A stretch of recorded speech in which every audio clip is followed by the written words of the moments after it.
Les répercussions de ce vote maintenant, c'est d'abord un revers politique pour le gouvernement et en particulier pour Nicolas Sarkozy qui s'était personnellement impliqué. Le ministre de l'Intérieur, à qui tout semble sourire depuis 14 mois, enregistre son premier échec. Véronique Saint-Olive. C'était vendredi soir, soir de victoire pour Nicolas Sarkozy. Ses efforts ont payé, son investissement est récompensé, il est acclamé. Le ministre de l'Intérieur ressent comme un parfum de paradis.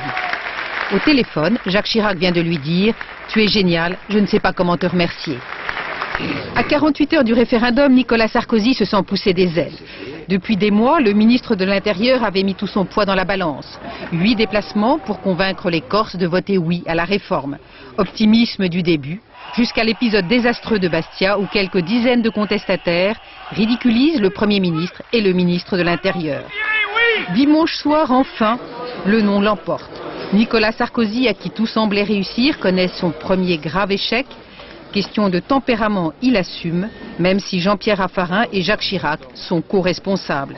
Mais tout de suite, il prévient, il ne lâchera rien. Ma priorité dans les mois qui viennent sera d'assurer la sécurité de l'île et la paix publique. L'État ne peut pas être absent en Corse. Le temps de l'impunité y est révolu.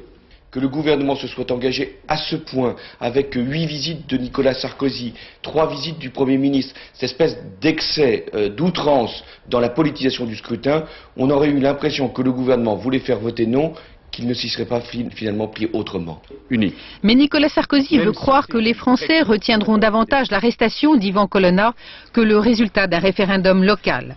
Et déjà hier soir, il se préparait à rebondir.